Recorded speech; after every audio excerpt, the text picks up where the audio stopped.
The largest predator tooth ever found wasn't from a lion, a bear, or even a Tyrannosaurus rex.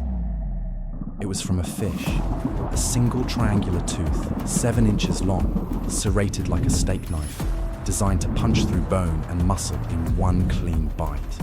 This tooth belonged to Megalodon.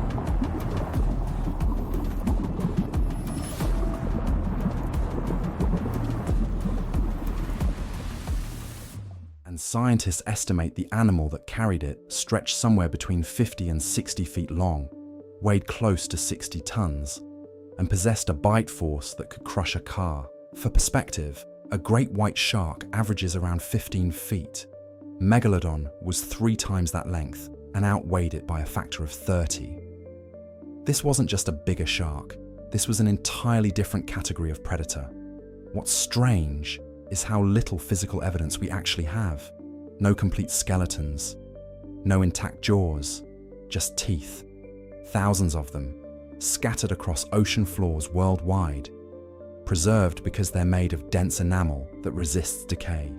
Shark skeletons are cartilage, not bone, and cartilage dissolves.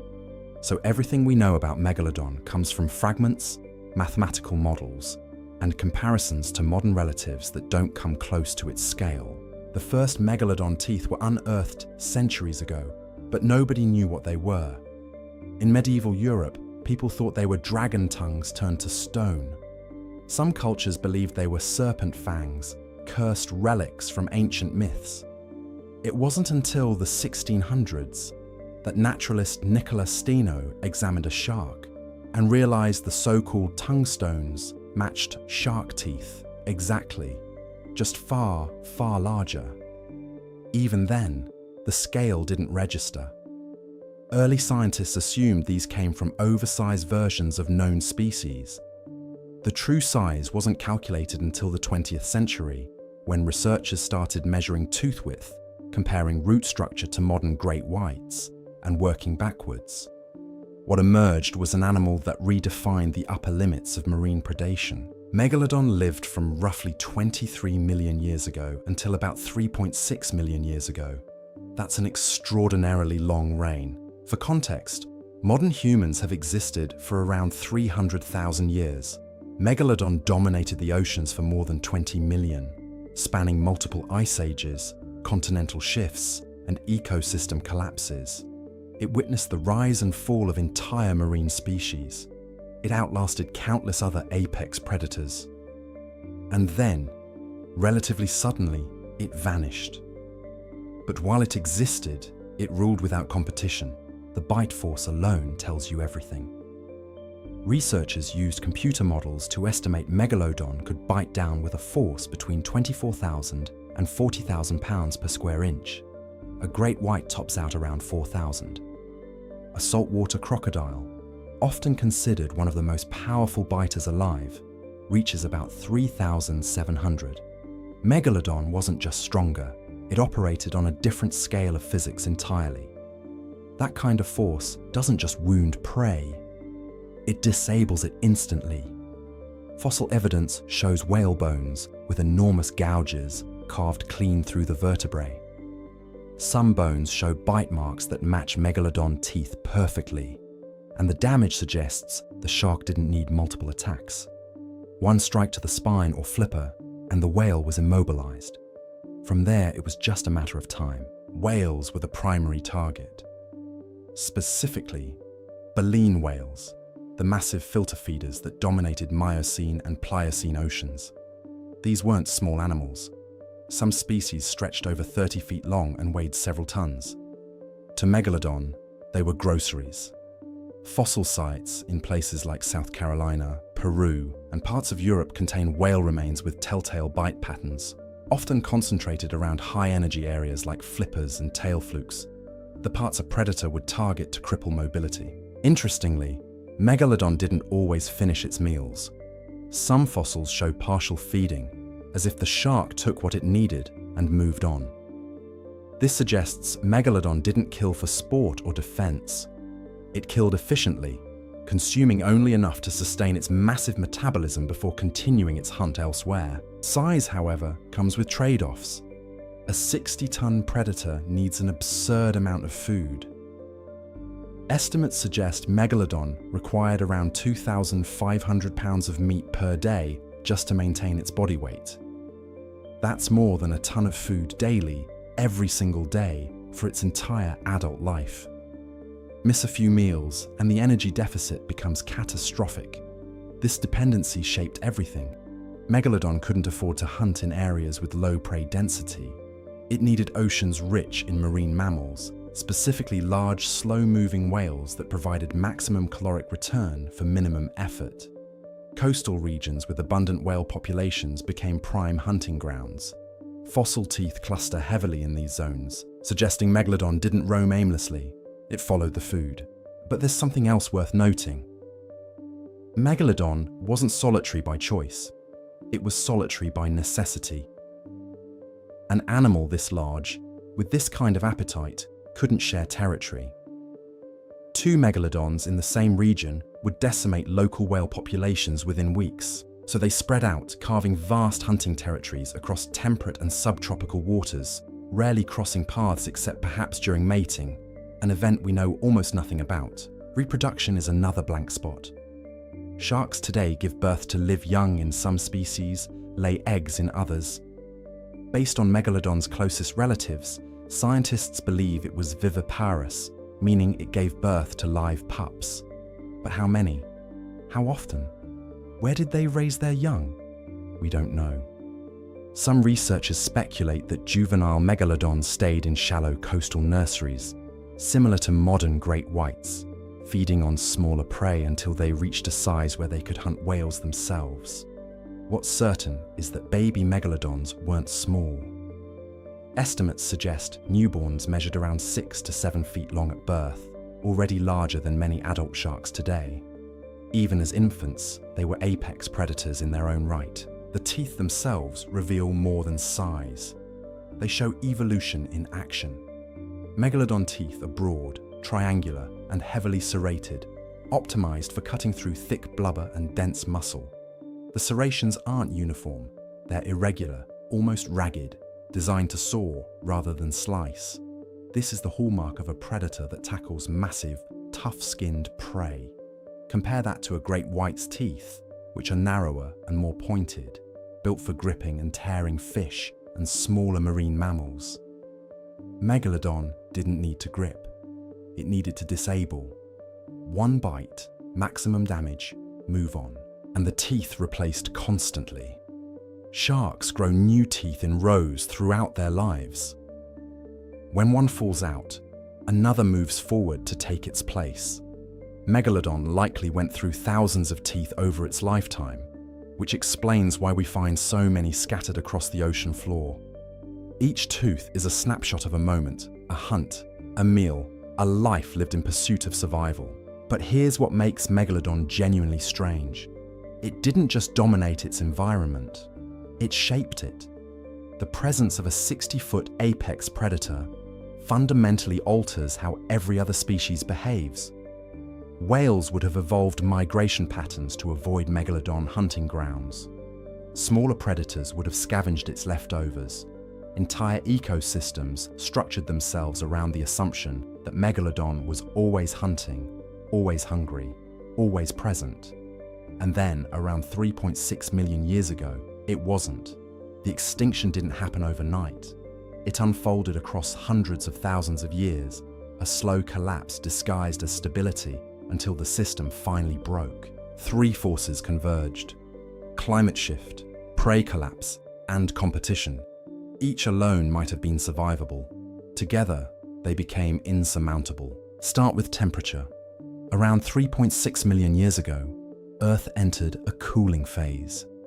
Ice caps expanded, sea levels dropped, ocean currents shifted, redirecting nutrient-rich waters away from coastal zones where Megalodon hunted.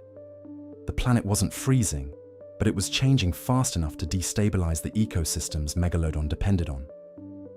Cooler waters meant fewer nutrients in key feeding areas. Fewer nutrients meant less plankton. Less plankton meant fewer fish. Fewer fish meant struggling whale populations, and struggling whales meant a predator designed to eat tons of them daily suddenly faced scarcity. But temperature alone doesn't explain the collapse. Megalodon had survived climate fluctuations before. What made this different was timing, because just as the oceans cooled, Megalodon's primary prey began to change. Baleen whales, the massive filter feeders Megalodon likely targeted, were evolving. They were growing larger, yes, but also faster. Modern baleen whales can sustain speeds of 15 to 20 miles per hour during migration, far beyond what Megalodon could match over distance. As whale populations adapted to cooler, deeper waters and developed more efficient migration strategies, they effectively moved out of Megalodon's reach. The whales that remained accessible were smaller, less calorie-dense, requiring more hunts to meet energy needs. And more hunts meant more energy expenditure, tipping the metabolic balance toward unsustainability. Then came the competitors. Great white sharks, smaller and far more adaptable, were thriving in the same cooling oceans that strangled Megalodon. They didn't need massive prey. They hunted seals, fish, dolphins, anything available. Their flexibility became their advantage. Orcas emerged as coordinated pack hunters, taking down prey through teamwork rather than brute force.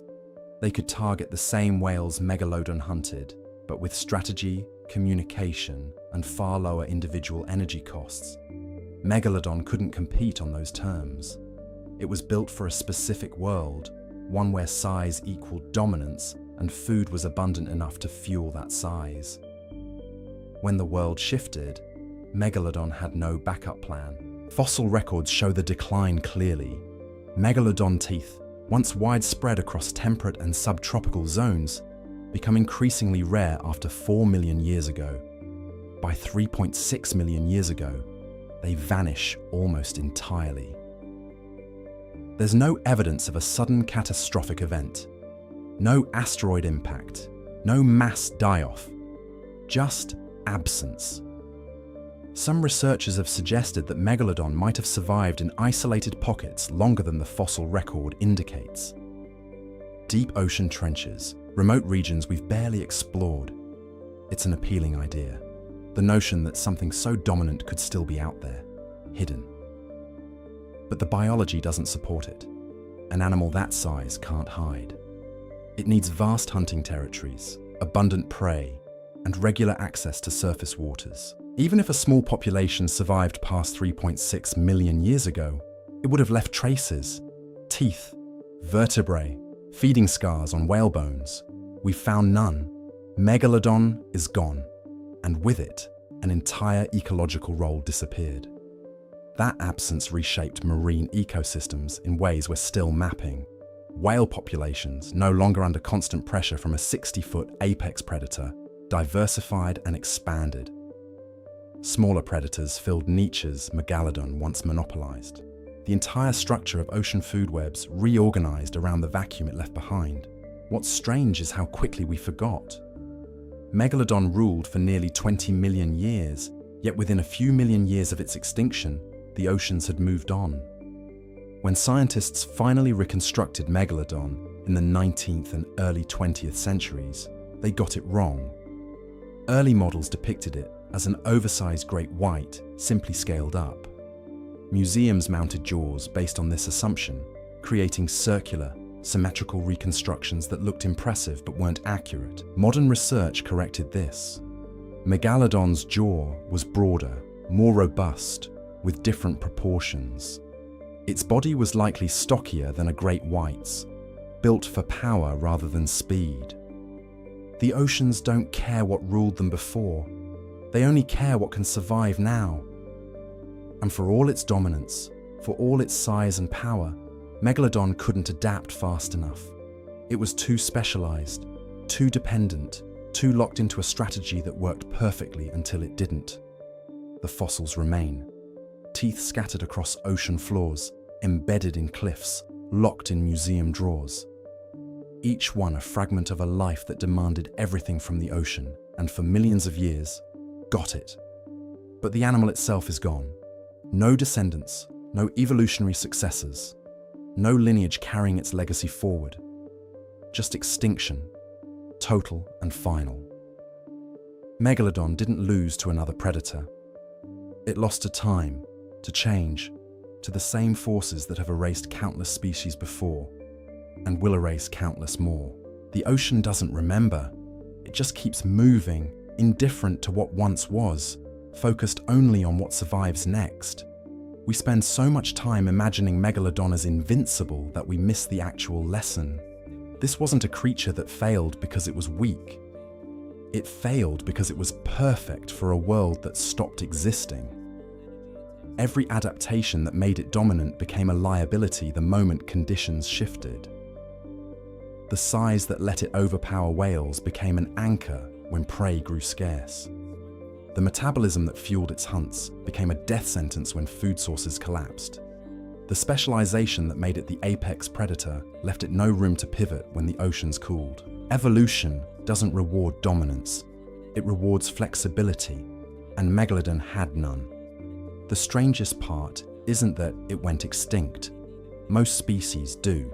The strangest part is how completely it vanished, how thoroughly the oceans reorganized without it, how quickly an animal that shaped entire ecosystems for 20 million years became nothing more than scattered teeth and fading traces. Perhaps that's the real story. Not how large Megalodon was, or how powerful, but how little any of that mattered when the world moved on.